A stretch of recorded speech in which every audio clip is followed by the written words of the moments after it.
just want to stop by, first of all, congratulate you for taking the opportunity, because honestly, every time you're in a leadership position, a lot of people are not going to like you.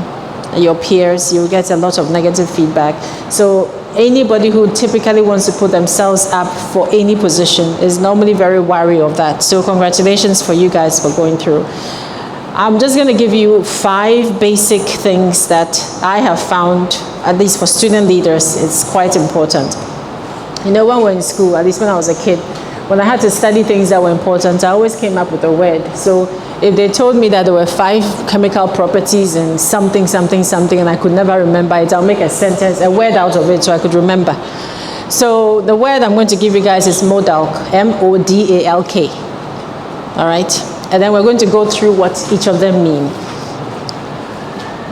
The O is for keeping an open mind. As a leader, you should remember that you are leading individuals. You are not leading yourself. And so whatever you do should represent those who you are leading.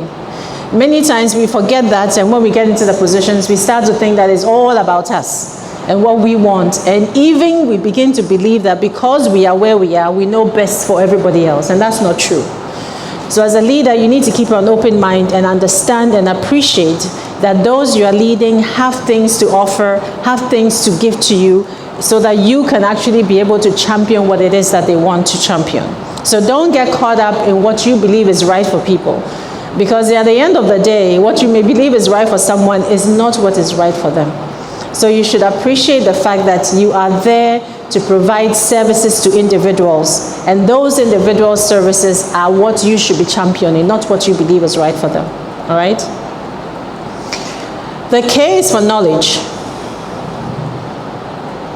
Understand the people you are going to lead. Understand what their needs are. Understand that their needs may not always be consistent with what your needs are or what your wants or desires are for them.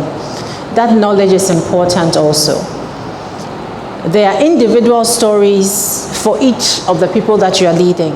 Sometimes you find yourself focusing more on the individual stories than everybody else. But always remember that whatever you are doing is for the greater good, and never lose sight of that. All right?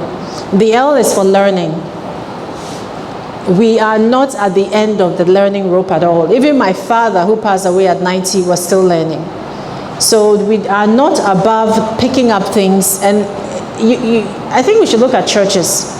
If you realize that priests love each other, they're always working together, from Prophet Nanase to Anaba to the guy at Duncan Williams, they're all friends. They learn from each other. They grow with the knowledge of each other. They are not in their own little silos doing their own thing and thinking that they know better. Because the only way you can serve everybody you are serving better is if you are able to understand and appreciate that you have a lot of growth left in you. And trust me, every time you help someone, you grow and you learn a little bit more. The A is for authenticity. You guys have said wonderful things and reasons about why you want to lead. I want to serve.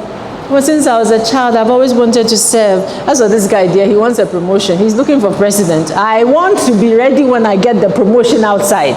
But whatever the reason is, don't lose sight of it. Because in addition to being a leader, there are lots of things that are going to upset you.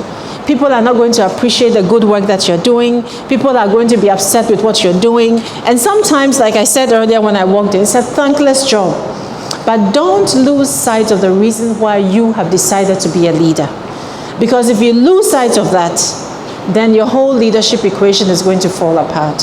So it's important that what you have said today, or what drove you to actually put yourself out to be a leader, you have actually used that throughout your service and allow that to inform you and what you do for those who are following you, for your constituents. All right? It's in many instances, you wake up in the morning and say, why did I decide to do this? But once you remember why you decided to do this, no matter what is thrown at you, you'll be able to overcome it. I'm standing here as the registrar, but I'm sure the vice chancellor, the pro-vice chancellor, director of finance, everybody is willing to roll up their sleeves to help you do what you want to do. So be leaders, be able to communicate objectively to your constituents what it is that you can and cannot do. Do not take unreasonable demands up and come and stand in front of management and expect those unreasonable demands to be met. Understand that you operate in a system of rules and regulations, and use those rules and regulations to not only your benefit, but the benefit of your constituents. And you will find that the administration will be ready, willing, and able to help you navigate whatever comes your way. All right, so congratulations to each of you. I have a very busy schedule, but I did want to come and see the faces of these people who have decided to be leaders, and wish you all the best, and know that my office is always available if you need any words of wisdom, any support, but I will not ever break the rules for any of you. For a person to have integrity, the word of that person must be whole, complete, unimpaired, sound, in perfect condition. So integrity for you is a matter of your word, nothing else. Your word. Can people take you for what you said? And I'll give you 6 ways in which, if I am looking at you and say you have integrity, 6 ways in which I can trust your word. Integrity is a matter of your word. After all, when you are going to ask for the people to vote for you, wasn't it words you used? We are going to test these words now. That is the integrity.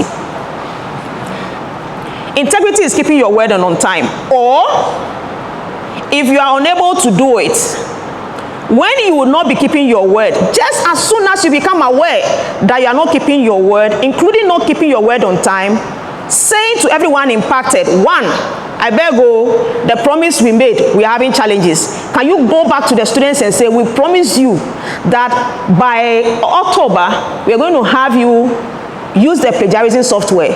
Can you go back and say, we are having challenges? They are redeeming your integrity. Do you understand? You should know I'll tell you why sometimes people don't do it. Very soon. Go back. Because we can't keep our word every time. Or that you would keep the word in the future and tell them by when. Or that you won't be keeping the word at all. We are sorry. We promised you that you have the plagiarism check. But we've contacted management and it looks like the amount involved in renewing was too much. We are sorry we can't do it now. Is that okay? As leaders, can you do that, or it will bring you shame face? Yes, this is the problem we have in the society. And do a plan that in 3 months, in 2 months, in 6 months, I don't know your tenure, but I'll work on this aspect of my life as a leader. I'll work on this challenge I have as a leader. Is it possible? And that will make you better. Even after UPSA, it will help you in the workplace.